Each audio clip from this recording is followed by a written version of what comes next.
Hi, என்னோட பிஸ்னஸை 1.5 years கழிச்சு நான் மலேசியாவில் ஸ்டார்ட் பண்ணியிருக்கேன். என்னோட பிஸ்னஸ் என்னென்னா நேச்சுரல் எண்ணெய் கோன் மேக்கிங் தான். இப்போ எனக்கு வந்து 2 கோன் ஆர்டர் வந்திருக்கு. அதுக்கான கோன் மேக்கிங்க்கு என்னென்ன திங்ஸ்லாம் எடுத்து வைக்கணுமோ மெஷர் பண்ணி எடுத்து வச்சுக்கிறேன். சுகர், எண்ணெய் பவுடர், யூக்கலிப்டஸ் ஆயில், அதுக்கு மிக்ஸ் பண்ணுறதுக்கு தண்ணி. இந்த ஸ்பேட்சுலா பார்த்தாலே தெரியும் எவ்வளோ எண்ணெய் பேஸ்ட் வந்து நான் மிக்ஸ் பண்ணியிருப்பேன்றது. இப்போ நல்லா எண்ணெய் பேஸ்ட் வந்து மிக்ஸ் பண்ணி ஒரு 8 ஹவர்ஸ் டைரி லிஸ்க்கு வச்சிடணும். இன் பிட்வீன் கேப்பில் நான் என்ன பண்ணுவேன்னா கோன் ரோல் பண்ணிப்பேன்.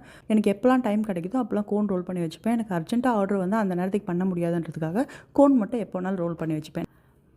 8 ஹவர்ஸ் கழிச்சு ஓப்பன் பண்ணி பார்த்தா நல்லாவே டைரி ரிலீஸ் ஆயிருந்தது. இது எப்படி செக் பண்ணலான்னா, ஒரே ஒரு ட்ராப் எடுத்து நம்ம கையில் எங்கேனா வச்சுட்டோம்னா 5 மினிட்ஸ் கழிச்சு பம்ப்கின் ஆரஞ்சில் வந்திருந்தால் டைரி ரிலீஸ் ஆகிடுச்சுன்னு அர்த்தம். பேஸ்ட் கன்சிஸ்டன்சி சூப்பராகவே இருக்குது. என்னோட கோன் வெயிட் வந்து 25 கிராம். அதுக்கேற்ற மாதிரி நான் எல்லாத்தையுமே மெஷர் பண்ணி சீல் பண்ணி வச்சுக்கிட்டேன். எல்லா ஆர்டர்லையுமே நான் கோனோட கலரையும் கோனோட ஃப்ளோவையும் செக் பண்ணுவேன். அதே மாதிரி தான் இதையும் செக் பண்ணேன். ஃப்ளோ சூப்பராகவே வந்திருந்தது. என்னோட லோகோ பேஸ்ட் பண்ணி கஸ்டமர் கொடுத்தாச்சு. கஸ்டமரை வந்து ஸ்ட்ரெயின் சூப்பராக இருந்து ரிவ்யூ கொடுத்துருந்தாங்க. இந்த வீடியோ பார்த்ததுக்கு தேங்க்யூ. பாய்.